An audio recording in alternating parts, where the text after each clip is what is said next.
আমার প্রিয় ভাইয়েরা, আমার প্রিয় বন্ধুগণ, আল্লাহর কোরআনের কথা, রাহমাতুল লিল আলামিনের আদর্শের কথা শুনতে হলে নির্ধারিত একটা নিয়ম আছে না নাই?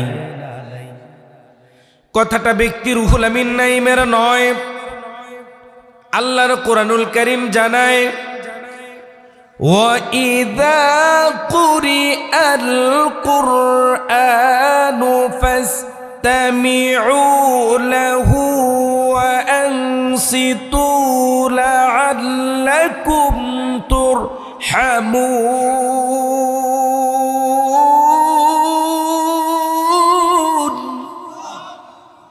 কথাকার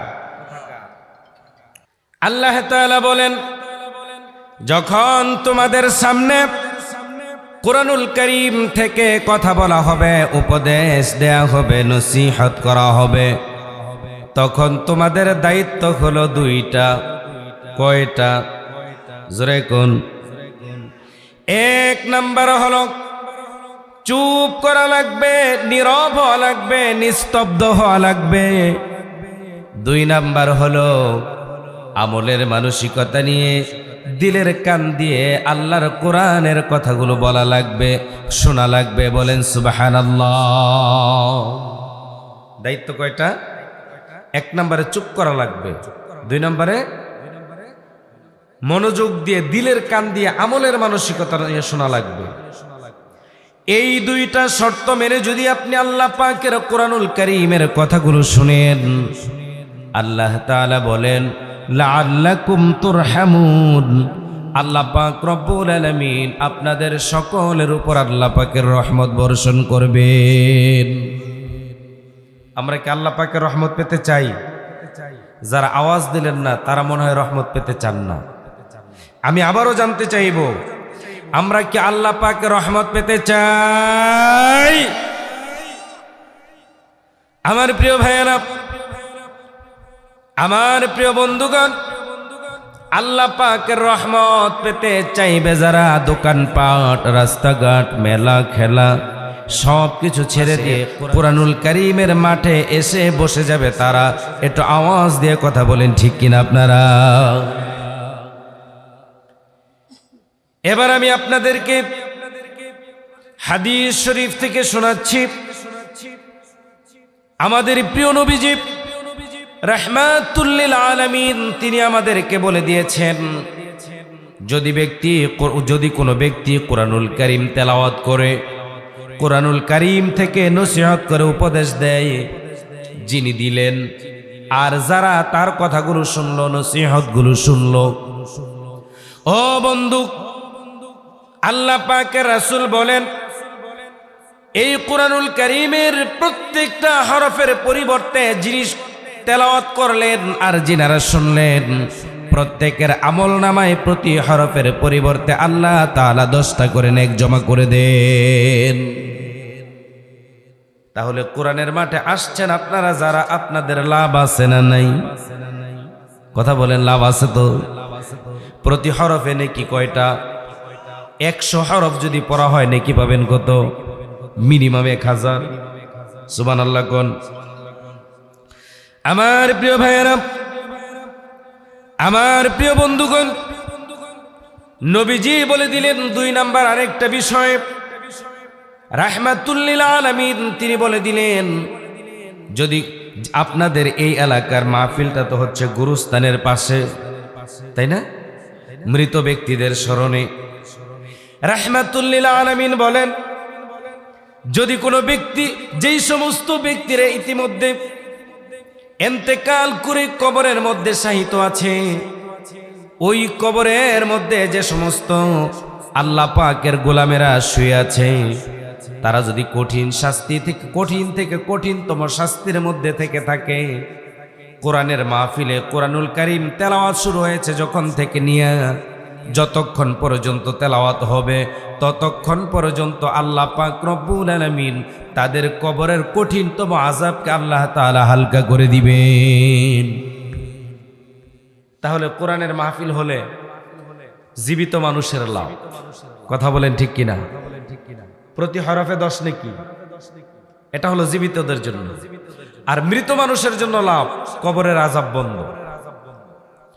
রাহমাতুল লিল আলামিন 3 নম্বর আরেকটা কথা বলে দিয়েছেন, সেটা হলো এই কুরআনুল কারীম যেই সমস্ত মায়েরা বোনেরা প্রেগনেন্ট, তাদের গর্ভে সন্তান আসার পরে যারা কুরআনুল কারীমকে পড়বে, কোরআন দিয়ে নিজের ব্যক্তি পরিবার যারা চালাবে, ওই মায়ের গর্ভ থেকে যেই সন্তানটা বেরিয়ে আসবে, ওই সন্তানটাকে আল্লাহ তাআলা কোরআনের বরকতে যুগ শ্রেষ্ঠ মেধাবী বানায়া তারপরে দুনিয়ার মধ্যে আনবেন। তাহলে এই কোরআনুল কারীমের মাহফিল হলে 3 শ্রেণীর জন্য লাভ। কয় শ্রেণী? জোরে বলেন, কয় শ্রেণী? প্রথমত জীবিতদের জন্য লাভ। প্রথমে লাভ কাদের? জীবিতদের লাভ। 2 নম্বরে মৃতদের জন্য লাভ।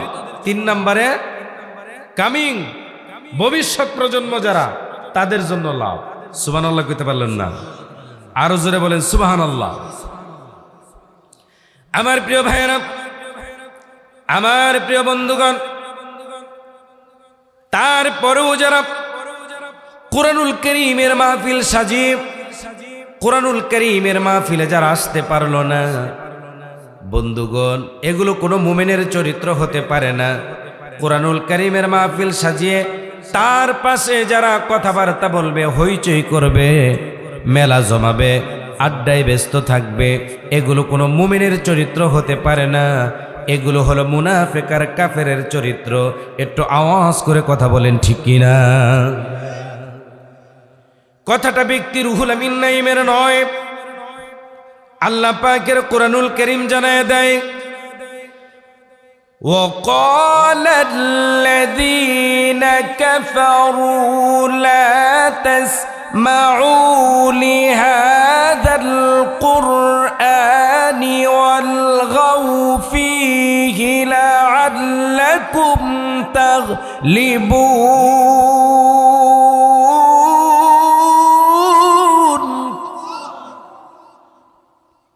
কাফেরেরা বলল, তোমরা কোরআন শুনতে যাবে না, কোরআনুল কারীম তো শুনবেই না। এমন কি যেখানে আল্লাহ পাকের কোরআনুল কারীমের কথা বলা হয়, উপদেশ দেওয়া হয়, নসিহত করা হয়, তার পাশে গিয়ে তোমরা হইচই করো, কথাবার্তা বলো, গন্ডগোল সৃষ্টি করো, মেলা জমাও, যাতে করে আল্লাহর গোলামেরা নির্বিঘ্নে নিশ্চিন্ত মনে আল্লাহ পাকের এই কোরআনটা শুনতে না পারে। কথা বলেন, ঠিক কিনা? এজন্যই প্রিয় ভাইয়েরা, আপনারা দেখবেন গভীর ষড়যন্ত্র, যেখানেই কোরআনের মাহফিল, তাফসিরুল কোরআন মাহফিল, ওয়াজ মাহফিল, তার পাশে একটা মেলার ব্যবস্থা। কথা কোন নাকি আছে না নাই? এটা মাহফিলের পরেও থাকে না, মাহফিলের দিন দুপুরের আগেও কিন্তু থাকে না। যখন মাহফিল শুরু হয়ে যায়, ঠিক ওই সময় এসে মেলাটা জমে যায়। কথা কি বাস্তব না অবাস্তব? আমার প্রিয় বন্ধু, আপনারা যারা এখনো রাস্তায় আছেন, মেলায় আছেন, খেলায় আছেন, আড্ডায় আছেন, ব্যস্ত আছেন বিভিন্ন কাজের মধ্যে, বন্ধু, আপনার যদি গুরুত্বপূর্ণ কোনো কাজ এরকম না থাকে, তাহলে কোরআনের মাঠে এসে বসে যান, আল্লাহর কোরআনের রহমতটা নিয়ে তারপরে বাড়ি ফিরে যান। হতে পারে আল্লাহ তাআলা, আল্লাহ পাকের কোরআনের মাহফিলে আসার বরকতে আপনার পিছনের যাবতীয় গুনাহগুলো আল্লাহ মাফ করে দিতে পারেন। আল্লাহ যদি মাফ করে দেন, কারো কাছে কি কৈফিয়ত দেওয়া লাগবে? জবাবদিহি করা লাগবে? কেন মাফ করলেন? এই জন্য। আমার প্রিয় বন্ধু, আমার প্রিয় ভাইয়েরা, এজন্যই আমাদেরকে কোরআনুল কারীমের মাঠে আসা দরকার আছে না নাই? ও বন্ধু, যারা কোরআনুল কারীমের মাহফিল সাজিয়ে কোরআনুল কারীমের মাহফিলের আশেপাশে অবস্থান করবে, এ মাহফিলের মধ্যে আসবে না, তাদেরকে যখন জাহান্নামের ফেরেশতারা ধরে একেবারে জাহান্নামের গেটের কাছে নিয়ে যাবে, জাহান্নামের যারা রক্ষী থাকবে, দারোয়ান থাকবে, তারা বলবে, ও মিয়া, এই জাহান্নামের কাছে কেন আসলে? জাহান্নাম তো ভালো জায়গা না। আমি বেলাসীবাসীর কাছে জানতে চাই, ও বেলাসীবাসী, আপনারা বলুন তো জাহান্নামটা কি আপনাদের পছন্দ নাকি? কি পছন্দ? একটু জোরে বলেন। জান্নাত পছন্দ, জাহান্নাম নয়। জান্নাতের আশায় কোরআনের মাহফিল সাজানো হয়েছে। জান্নাতের আশায় আরামের ঘর বাড়ি বিছানা ছেড়ে দিয়ে তারপরে এরকম খোলা মাঠের মধ্যে ঘাসের উপরে বসে গেছেন। কথা বলেন ঠিক কিনা? ও বন্ধু, আমার প্রিয় ভাইয়েরা, ওই দিন ওই জাহান্নামীরা বলবে, ক্বালু বালা ক্বাদ জাআনা নাযীর। হ্যাঁ, আমাদের কাছে বেলাসী ঈদগাহ মাঠ বা তার আশেপাশের এলাকাবাসীরা মিলে কোরআনুল কারীমের মাহফিল সাজিয়েছিল। দেশের শ্রেষ্ঠ মুফাসসিরদের মধ্য থেকে বাছাই করে কাউকে এনে আল্লাহর কোরআনটাকে সামনে দিয়ে তারপরে তার জবান থেকে কোরআনুল কারীমের নসিহত আমাদেরকে শোনানো হয়েছিল।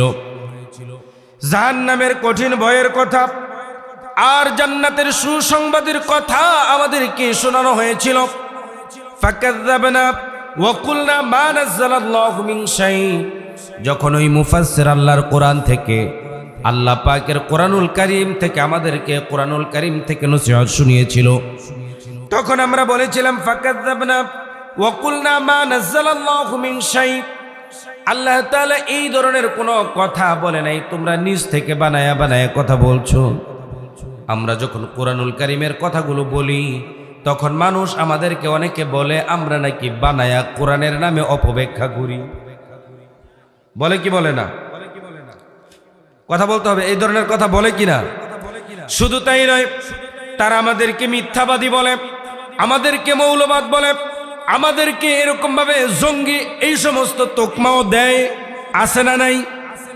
ও প্রিয় বন্ধু, এই কথাগুলো বলে যারা মানুষদেরকে কোরআনুল কারীম থেকে দূরে সরায় রাখলো, নিজেও দূরে সরে থাকলো, প্রিয় বন্ধু, ওই ব্যক্তি ওই জাহান্নামে যাওয়ার পূর্ব মুহূর্তে সে বলবে, وَقَالُوا لَوْ كُنَّا نَسْمَعُ أَوْ نَعْقِلُ مَا كُنَّا فِي أَصْحَابِ السَّعِيرِ।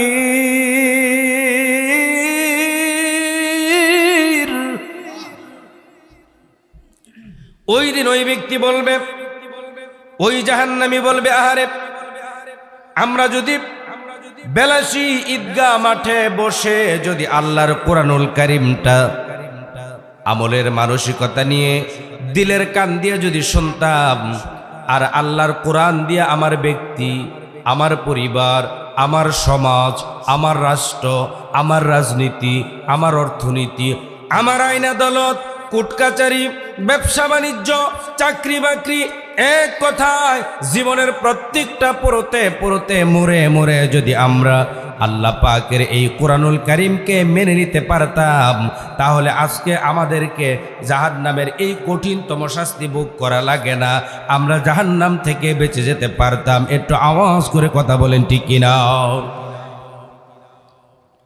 প্রিয় বন্ধুগণ, আমার চোখ দুটো যখন বন্ধ হয়ে যাবে, আপনার চোখ দুটো যখন বন্ধ হয়ে যাবে, নাক দিয়ে যখন আর শ্বাস বের হবে না, আফসুস করে কোনো কাজে লাগবে না। একটু আওয়াজ করে কথা বলেন ঠিক কিনা? এজন্যই বেলাসী ঈদগাহ মাঠে আজকের এই তাফসিরুল কোরআন মাহফিলে বসে আমাদেরকে মুনাজাতের আগেই সিদ্ধান্ত নেওয়া লাগবে, আমার ব্যক্তি, আমার পরিবার, আমার সমাজ, আমার রাষ্ট্র, আমার রাজনীতি, আমার অর্থনীতি, আমার আইন আদালত, কোর্ট কাচারি, ব্যবসা বাণিজ্য, চাকরি বাকরি, এক কথায় জীবনের প্রত্যেকটা মোড়ে, প্রত্যেকটা বাঁকে, প্রত্যেকটা পরতে আমরা মেনে নিব কার বিধান? একটু জোরে বলেন তো, কার বিধান? আল্লাহ পাকের বিধান। একটু আওয়াজ করে কথা বলেন ঠিক কি ঠিক না?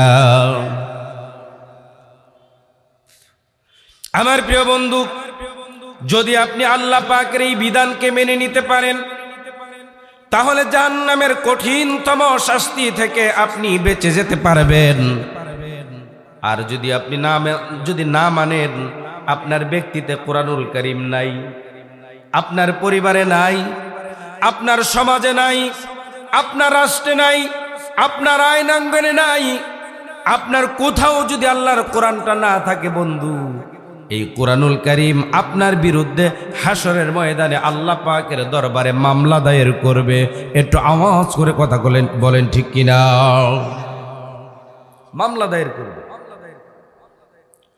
যেখানে কোরআনুল কারীম আমাকে আপনাকে সুপারিশ করার কথা, সেখানে যদি কোরআনুল কারীম নিজেই আমাদের জন্য মামলা দায়ের করে, আমার জন্য যিনি সুপারিশ করবেন তিনি নিজেই যদি মামলা দায়ের করে, সুপারিশকারী কি আর থাকে? কথা বলেন। তখন মামলাটা কি হালকা হয় না আরো গাঢ় হয়? ও বন্ধু, আপনাদের স্টেজে, এই মাহফিলের স্টেজে আসার পূর্বে মাহফিল কর্তৃপক্ষ যারা আমাকে দাওয়াত করে নিয়ে এসেছেন, খাইয়েছেন, তারা আমাকে বলেছেন, হুজুর রাজনীতির কোনো কথা বললেন না। কি কইছে? রাজনৈতিক কোনো কথা বললেন না। আমি আপনাদেরকে স্পষ্টভাবে একটা কথা বলে দিয়ে যাই, শুনে রাখুন। আল্লাহর কোরআনে আর নবীজির সুন্নাহর মধ্যে যা আছে তার পুরাটাই হলো রাজনীতি। আল্লাহর কোরআনের বাহিরে আর নবীজির আদর্শের বাহিরে যা আছে তার পুরাটার নাম হলো দুর্নীতি। একটু জোরে আওয়াজ করে কথা বলেন ঠিক কিনা? কোরআনে যা আছে তার নাম কি? নবীজির আদর্শের ভিতরে যা আছে তা কি? এর বাহিরে যা আছে, এই কোরআনুল কারীমের মধ্যে কি চুরির কথা আছে যে চুরি করা লাগবো? ডাকাতি, ব্যাংলুট, এরকম ভাবে গুম খুন, আয়নাঘর, এগুলোর পক্ষে কি কোরআনে কথা বলেছে না এর বিপক্ষে বলেছে? এগুলো যারা করেছে তারা পচা রাজনীতিবিদ। কথা বলতে হবে। এখন আপনারা বলতে পারেন, ও রুহুল আমিন নাইম, আপনি কি জানেন এটা কার এলাকা? আপনি কি জানেন আমাদের কত ক্ষমতা আছে? শুধু তাই নয়, এরকম ভাবে আমাদের কত পাওয়ার আছে, কত সম্পদ আছে। ও বন্ধু, আপনার কত সম্পদ আছে আমার জানা দরকার নাই। আপনার কত ক্ষমতা আছে, কত লম্বা আর উঁচা চেয়ারের মালিক আপনি, আমার জানা দরকার নাই। আপনাদেরকে আমি আল্লাহর কোরআন থেকে শুধুমাত্র শোনাই দিই। আল্লাহ তাআলা বলেন, হালাকা আন্নি সুলতানিয়া।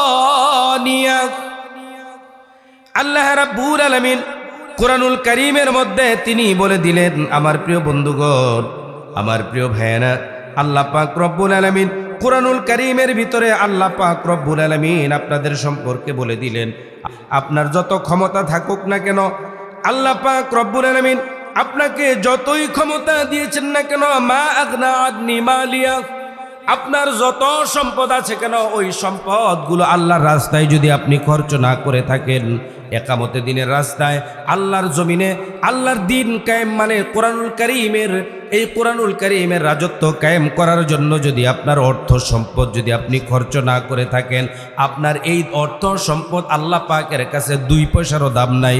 একটু জোরে আওয়াজ করে কথা বলেন ঠিক কিনা? ও প্রিয় বন্ধু, এই পৃথিবীর মধ্যে সবচাইতে বেশি সম্পদ ছিল যার, কারুর নাম হলো তার নাম কি? একটু জোরে বলেন তো, তার কি নাম?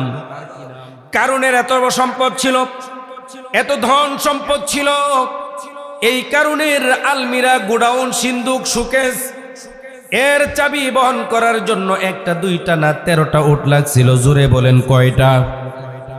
আমরা এখানে শত শত মানুষ আছি, বলেন তো আমাদের লাগে কয়টা? জোরে বলেন। একটাও না, সবার মিললাও না, ওই জানতে একটা কয়, কারণ চাবি হই নাই। দেশ মিললেও না, দেখছেন? ও বন্ধু, তাহলে কিসের সম্পদের বাহাদুরি করেন?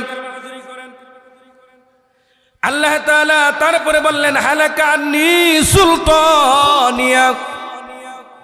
আল্লাহ তাআলা বললেন, তোমার যত পাওয়ার থাক না কেন, জ্ঞান থাক না কেন, যত ক্ষমতাই থাকুক না কেন, ওই ক্ষমতাগুলো যদি আল্লাহর কোরআনের পক্ষে, ইসলামী আন্দোলনের পক্ষে যদি তুমি খরচ করে না থাকো, তাহলে তোমার ক্ষমতা আর তোমার সম্পদ এগুলো আল্লাহ পাকের কাছে 4 পয়সার কোনো মূল্য নাই। একটু জোরে আওয়াজ করে কথা বলেন, ঠিক কিনা? অথচ এই পৃথিবীর মধ্যে এই ধরনের মালিক, এই ধরনের মানুষ এসেছিল যারা নিজেকেই দাবি করে বসেছিল, আনা রব্বুকুমুল আলা, আমি হলাম সবচাইতে বড় খোদা। ও কাপাসিয়ার বেলাসীবাসী, আপনারা বলুন তো তার নামটা কি? আরো জোরে কোন কি নাম? তার নাম হলো ফেরাউন। কথা বলেন বন্ধুগণ। তাহলে আপনার সম্পদ আর আপনার ক্ষমতা, এই দুইটা জিনিস কোরআনের বিরুদ্ধে, ইসলামী আন্দোলনের বিরুদ্ধে আপনি খরচ এই এটা উঠছে কে? আপনি কি আমলিক করতেন? তো উঠছেন কে? বল মুত না, এটা আবার কেমন কথা? ও তাহলে এক আঙ্গুল দেখা যাইব। মাত্র তো আলোচনায় ঢুকতেছি। এই কোরআন কি শুধু জামাত ইসলামের লেগা, বিএনপির, আওয়ামী লীগ, জাসদ, কার জন্য? কথা বলেন। আমি কার কথা বলতেছি? আমি কার কথা বলছি? আল্লাহর কথা বলছি। কথা বলেন ঠিক কিনা? না কোনো দলীয় রাজনৈতিক কথা বলতেছি? একটা লোক উঠবেন না, যেটা উঠবেন মনে করবো এটা আমলিক করেন, এর লেগে উঠতে যান। আমার প্রিয় বন্ধুগণ, আমার প্রিয় ভাইয়েরা, তাহলে সম্পদ আল্লাহর রাস্তায় খরচ করলেন না। আপনার সম্পদ, আপনার ক্ষমতা আল্লাহ পাকের ইসলামকে বিজয়ী করার জন্য আপনি খরচ করতে পারলেন না। এই জন্য আল্লাহ তাআলা, এই জন্য আল্লাহ পাক রব্বুল আলামিন আপনার বিরুদ্ধে কি ব্যবস্থা নিয়েছেন জানা দরকার আছে না নাই? আল্লাহ তাআলা বললেন, তোমাদের সম্পদ আল্লাহর রাস্তায় খরচ করলে না, অথচ সম্পদের মূল মালিক আল্লাহ আপনার কাছে দিয়েছেন যতটুকু আমানত। কথা বলেন, মূল ক্ষমতার মালিককে আপনাকে যতটুকু দিয়েছেন এটা হলো আল্লাহ পাকের দেয়া আমানত। এই আমানতের খেয়ানত করছেন যারা, আল্লাহ তাআলা তাদের ব্যাপারে বলেন, খুযুহু ফাগুল্লুহু। উলামায়ে কেরাম যারা বুঝে ফেলবে সহজে, তারা আমরের সিগা আল্লাহ বললেন খুযুহু, তারে ধর, তারে পাকড়াও কর, ফাগুল্লু, তারে হ্যান্ডকাপ লাগা, ডান্ডা বেরি লাগা, কোমরের মধ্যে গরু বাঁধার রশি লাগা। কথা বলেন না কেন? আমরা বিগত দিনে দেখেছি বিরোধী মতের লোকেরা যখন কোনো কথা বলতো, মিথ্যা মামলা দিয়ে আয়নাঘর পর্যন্ত নিল। তাদের হাতের মধ্যে হ্যান্ডকাপ, কোমরের মধ্যে রশি, পায়ের মধ্যে ডান্ডা বেরি, এগুলো আমরা দেখেছি না দেখি নেই? বন্ধুগণ, যারা এই কাজগুলো করেছে, ও বন্ধু একটু খেয়াল করে বুঝেন, আমি কাউকে দোষ দিচ্ছি না, কথাগুলো শুধু এই আয়াতটাকে বোঝানোর জন্য কথাটা বললাম। আমার প্রিয় ভাইয়েরা, তারা যদি এই ক্ষমতাটাকে যদি তারা অপব্যবহার করে থাকে, মিথ্যা মামলা দিয়ে যদি মিথ্যাভাবে এই কাজগুলো করে থাকে, তাহলে আল্লাহ তাআলা কি তাদেরকে ছেড়ে দিবেন? আল্লাহ তাআলা তাদেরকে বললেন, খুযুহু ফাগুল্লুহু, তারে ধরো, তারে হ্যান্ডকাপ লাগাও, ডান্ডা বেরি লাগাও, সুম্মাল জাহিমা সল্লু, তারপরে তারে জেলখানায় বন্দি করো। এখন আপনারা বলেন তো, ওই জেলখানার নামটা কি? বলেন বলেন, ওই জেলখানার নাম কি? আল্লাহ পাকের জেলখানার নাম কি? আল্লাহ তাআলা তারপরে বলেন, ওই জেলখানার মধ্যে যাদেরকে ভরা হবে, এই দুনিয়ার মধ্যে আমরা দেখেছি হ্যান্ডকাপ লাগাইছে, ডান্ডা বেরি লাগাইছে, কোমরের মধ্যে গরু বাঁধার রশিও লাগাইছে। ও বন্ধু, ওই জেলখানার মধ্যে যাদেরকে বড় হবে, কত বড় রশি দিয়া তাদেরকে বাঁধা হবে, এই কথাটা আমার আল্লাহর কোরআনের ভিতরে আছে না নাই? আল্লাহ তাআলা বলেন, সুম্মা ফি সিলসিলাতিন যারউহা সাবউনা যিরাআন ফাসলুকু। আল্লাহ তাআলা বলেন, উলামায়ে কেরাম আশেপাশে যারা আছেন, আমার ভুল হলে সংশোধন করে দিবেন। আল্লাহ তাআলা বললেন, যারা জাহান্নামী হবে, যাদেরকে ধরা হবে, পাকড়াও করা হবে, হ্যান্ডকাপ লাগানো হবে, দড়ি দিয়া বাঁধা হবে, রশিটা, ওই রশিটা হলো 70 গজ লম্বা, 70 দিরাআন ফাসলুকু, জাহান্নামের 70 গজ শিকল দিয়ে আপনার পিঠ মোড়া বাদ দিয়ে পেঁচায়া বাঁধবে, তারপরে আপনাকে ওই জাহান্নামের মধ্যে ভরবে। একটু আওয়াজ করে কথা বলেন ঠিক কিনা? ও বন্ধু, কেন বাঁধবে? কারণটা কি? সেই কথাটাও আল্লাহ তাআলা তারপরে আয়াতে বলে দিলেন। আল্লাহ তাআলা বলেন, ইন্নাহু কানা লা ইউমিনু বিল্লাহিল আযীম। আল্লাহ তাআলা বলেন, এই জন্য তাদেরকে ধরা হবে, হ্যান্ডকাপ লাগানো হবে, ডান্ডা বেরি লাগানো হবে, তারপরে জেলখানার মধ্যে বন্দি করা হবে 70 গজ শিকল দিয়া পেঁচায়া। কারণ হলো তারা আল্লাহ পাক রব্বুল আলামিনের দেয়া এই সংবিধানটাকে তারা জীবনের সংবিধান হিসাবে মানে নাই। কথা কি বোঝা গেছে? কথা ঠিক না বেঠিক? এই কোরআনুল কারীমকে তাদের নিজেদের পাতেও হিসাবে মেনে নেয় নাই। নিজেদের ব্যক্তি, পরিবার, সমাজ, রাষ্ট্র, রাজনীতি, অর্থনীতি, আইন, আদালত, কোর্ট কাচারি, কোথাও তারা আল্লাহ পাকের কোরআনুল কারীমকে মেনে নেয় নাই। কেউ ভরসা করেছে আওয়ামী লীগের উপর, কেউ ভরসা করেছে বিএনপির উপর, কেউ ভরসা করেছে জাতীয় পার্টির উপর, কেউ করেছে জামাত ইসলামের উপর। এক একজনের উপর ভরসা করার কারণে, আল্লাহর কোরআনটাকে বাদ দেওয়ার কারণে আল্লাহ তাআলা তাদেরকে ধরবেন, পিঠ মোড়া আগুনের রশি দিয়া বাঁধবেন, তারপরে তাদেরকে জাহান্নামে ফেলবেন। একটু আওয়াজ করে কথা কোন তো ঠিক কি ঠিক না? আমার প্রিয় ভাইয়েরা, এই পৃথিবীর মধ্যে ফেরাউন নাই, নমরুদ নাই, আবু জাহেল নাই, তাদের নামে কোনো লোক আছে? জোরে বলেন, এই নামে কোনো লোক আছে? এই নামে কোনো লোক নাই, কিন্তু এই চরিত্রের লোক আছে না নাই? একটু জোরে বলেন তো, এই চরিত্রের লোক আছে না নাই? তারা কি কিয়ামত পর্যন্ত থাকবে না মরবেও? একদল মরবে, আরেক দল হবে। কথা বলেন ঠিক কি ঠিক না?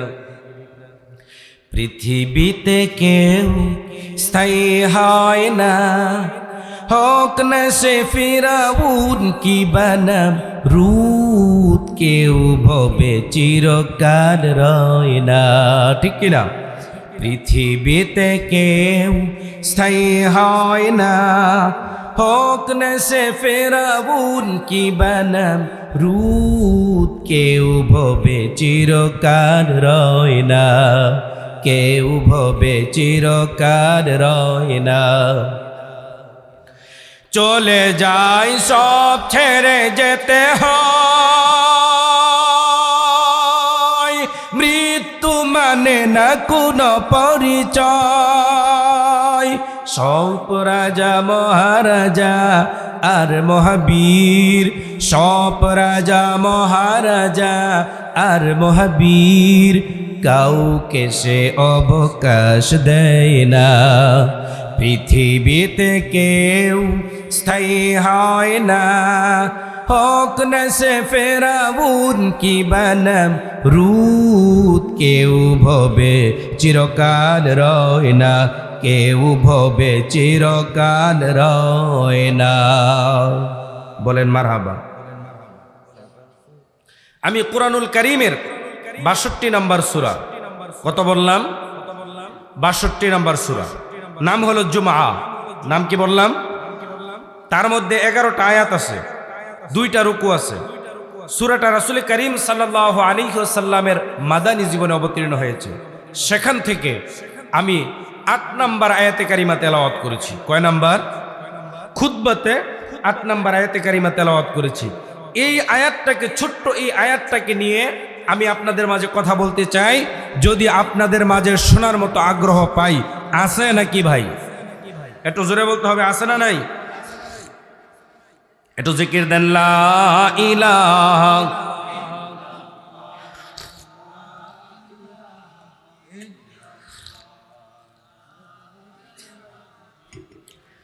লা ইলাহা ইল্লাল্লাহু মুহাম্মাদুর রাসূলুল্লাহ।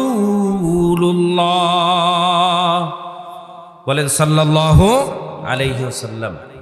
আমাকে আপনাদের শহীদুল্লাহ কাউসার ভাই যখন দাওয়াত করলেন এই মাহফিলের জন্য, দাওয়াতটা প্রথমে আমি ডেট দিয়েছিলাম গতকালকে আমার একটা মাহফিল ছিল সেই গাজীপুরের দিকে, ওইটা ছুটে গেছে, মনে করলাম যে ওই দিন করে দিব না। কিন্তু পরে লাগাতার মাহফিল করতে গিয়ে দেখি যে শরীরের অবস্থাটা একটু ভালো না।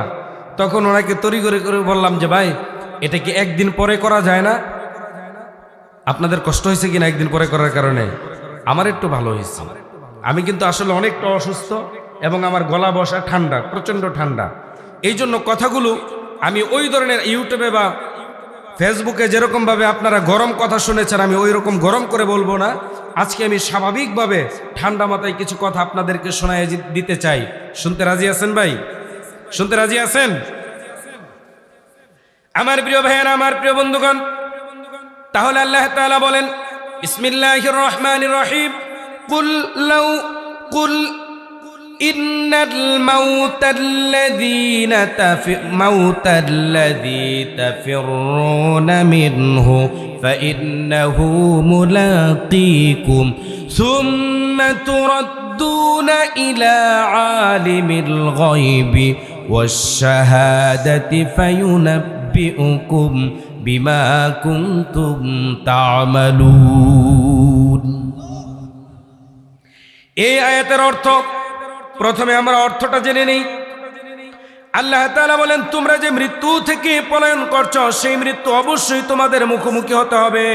অতঃপর তোমরা অদৃশ্য এবং দৃশ্যের জ্ঞানী আল্লাহ পাকের সামনে তোমাদেরকে অবশ্যই উপস্থিত হওয়া লাগবে কিনা? এবং সেই দিন আল্লাহ তাআলা তিনি তোমাদের জানিয়ে দিবেন তোমাদের কর্ম, তোমরা দুনিয়াতে তোমরা কি করেছো আর কি করো নাই তার সব কিছু আল্লাহ তাআলা সেদিন তোমাদেরকে জানিয়ে দিবেন। একটু জোরে আওয়াজ করে বলেন সুবহানাল্লাহ। আমার প্রিয় বন্ধুগণ, এক ক্ষণস্থায়ী দুনিয়া হতে প্রত্যেক প্রাণী আল্লাহ পাকের দেয়া বিধান নির্ধারিত সময় শেষ হওয়ার পর আল্লাহ পাকের দরবারে চলে যাওয়ার নামই হলো মৃত্যু। প্রতিটি প্রাণীর মৃত্যু আল্লাহ তাআলার কাছে লিপিবদ্ধ রয়েছে। মৃত্যুর দিন তারিখ সময় নির্ধারিত রয়েছে। নির্দিষ্ট সময়ের পূর্বে কেউ মৃত্যুবরণ করবে না এবং নির্দিষ্ট সময়ের পরেও কেউ এই দুনিয়ার মধ্যে থাকতে পারবে না। একটু আওয়াজ করে কথা বলতে হবে, ঠিক কিনা? আমার প্রিয় ভাইয়েরা, মৃত্যু যে অনিবার্য সত্য, এটা কি আপনাদের বিশ্বাস হয় কি হয় না? জোরে বলেন, হয় কি হয় না? মৃত্যুর পরে আল্লাহ তাআলা আমাদেরকে প্রশ্ন করবেন। আমার প্রিয় বন্ধুগণ, আমার প্রিয় ভাইরা, আল্লাহ তাআলা কুরআনুল কারীমের মধ্যে বলেন ইকরা কিতাবাকা কাফা বিনাফসিকাল ইয়াউমা আলাইকা হাসিবা। আল্লাহ তাআলা আমাদেরকে বলে দিলেন পড়ো তোমার আল্লাহ পাক রব্বুল আলামিন যখন আমি আপনি আল্লাহ পাকের কাছে ফিরে যাব, আমার এবং আপনার আমলনামা আল্লাহ পাক কারো ডান হাতে দিবেন, কারো বাম হাতে দিবেন। যারা ডান হাতে পাবে তারা যাবে কোথায়? বলেন তারা যাবে জান্নাতে। আর যারা বাম হাতে পাবে তারা যাবে কোথায়? এই দুই দলকেই আল্লাহ তাআলা তাদের আমলনামা হাতের মধ্যে দিবেন। দেওয়ার পরে আল্লাহ তাআলা বলবেন ইকরা কিতাবাকা কাফা বিনাফসিক, পড়ো তোমার আমলনামা, পড়ো তোমার ডায়েরি, তোমার আমলনামাটা তুমি একটু চোখ বুলায় দেখো, তুমি কি জান্নাতি না তুমি জাহান্নামী। এবার তোমার নিজের হিসাবটা তুমি নিজে মিলায়ে নাও। কথা কি বোঝা যায়? আমার প্রিয় বন্ধুগণ, আমার প্রিয় ভাইয়েরা, তাহলে এই হিসাবটা মিলানোর জন্য আল্লাহ তাআলা এই পৃথিবীর মধ্যে আমাকে আপনাকে প্রেরণ করেছেন। কথাগুলো সামনে আসবে যখন, আমি এক এক করে আপনাদের সামনে বলে যাব, ঠিক তখন। আমার প্রিয় বন্ধুগণ, আমার প্রিয় ভাইয়েরা, আল্লাহ পাক রব্বুল আলামিন কুরআনুল কারীমের মধ্যে বলেন কুল্লু নাফসিন যায়িকাতুল মাউত ওয়া ইন্নামা তুওয়াফাউনা উজুরাকুম ইয়াওমাল কিয়ামাহ। আল্লাহ তাআলা বলে দিলেন কুল্লু নাফসিন যায়িকাতুল মাউত, জান আছে যার, প্রাণ আছে যার, মৃত্যু আছে। বুঝেন নাই কথা? প্রাণ আছে যার, বলেন বলেন, মৃত্যু আছে, একটু জোরে বলেন না, মৃত্যু আছে তার। আল্লাহ তাআলা তারপরে বলেন কুল্লু নাফসিন যায়িকাতুল মাউত সুম্মা ইলাইনা তুরজাউন।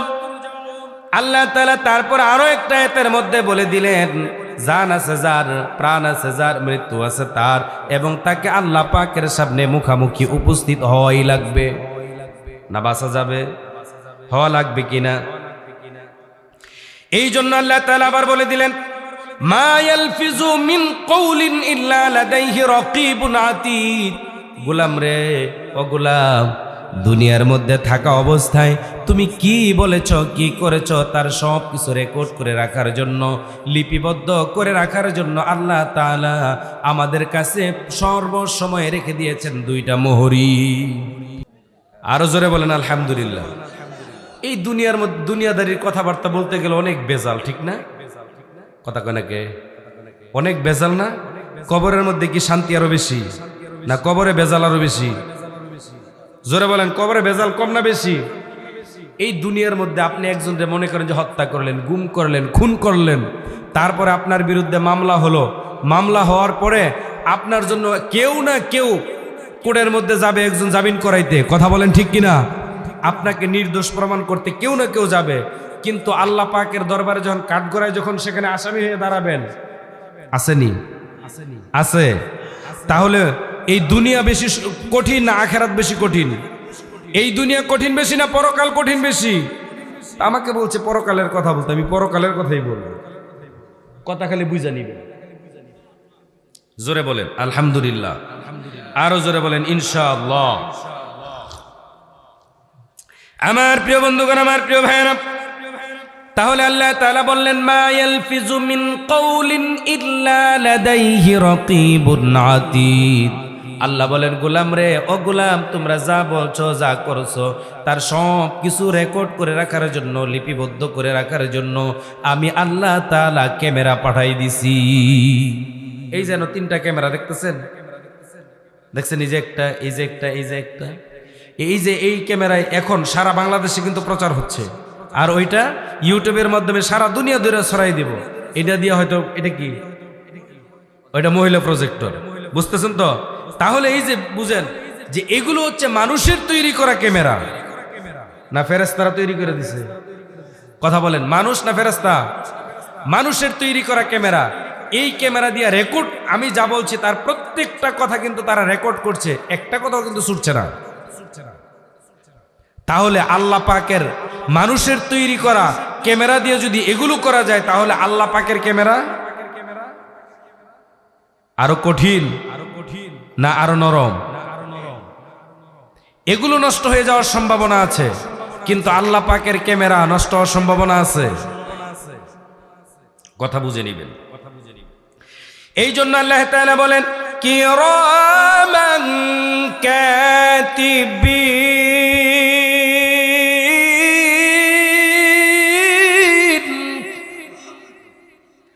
আল্লাহ তাআলা বলেন তোমাদের কাছে দুইজন মোহরি লেখক যে পাঠায় দিলাম, একজনের নাম হলো কিরামান, আর একজনের নাম কাতিবিন। আল্লাহ তাআলা তারপরে বলেন ইয়ালামুনা মা তাফআলুন। তোমরা মানুষের সামনে বলো আর পিছনে করো, গোপনে আর অন্ধকারে, প্রকাশ্যে, আর যেখানেই যেভাবেই তোমরা যেই কাজটাই করো না কেন, তার সব কিছু তাদের জানা আছে না নাই? সব কিছু তারা জানে। হয়তো এই দুনিয়ার মধ্যে নেতারা তো দেখবেন যে ক্যামেরার সামনে এসে কত সুন্দর সুন্দর কথা বলে কিনা, কিন্তু তাদের পিছনের চরিত্র একটা, আর জনগণের সামনের চরিত্র হলো আরেকটা। নেতাদের চরিত্র কয়টা? দুইটা, একটা হলো পিছনের চরিত্র, আরেকটা মানুষের সামনের চরিত্র। কিন্তু উভয় চরিত্র আল্লাহ পাকের কাছে জানা আছে না নাই? ইয়ালামুনা মা তাফআলুন। আল্লাহ পাকের অজানা কোনো কিচ্ছু নাই, কোনো তথ্য নাই। কে কোন জায়গায় কি করছে না করছে সব কিছু কার কাছে জানা আছে? এই জন্য আল্লাহ তাআলা বলেন যেই দিন আমার এবং আপনার হাতে আমলনামা আল্লাহ দিবেন, আর বলবেন ইকরা কিতাবাক কাফা বিনাফসিক ও বন্ধু, ওই দিনের ব্যাপারে আল্লাহ তাআলা বলেন, ইন্নাল আবরার লাফি নাঈম, নিঃসন্দেহে লোকেরা সেদিন পরম আনন্দে থাকবে। ওই লোকগুলো যাদের ডান হাতের মধ্যে আমলনামা পেয়ে যাবে, তারা পরম আনন্দের মধ্যে তারা থাকবে। একটু আওয়াজ করে কথা বলেন ঠিক কিনা? ওই দলের মধ্যে যেন আল্লাহ তাআলা আমাদেরকে অন্তর্ভুক্ত করে নেন, বলেন আমিন। আরো জোরে বলেন আমিন।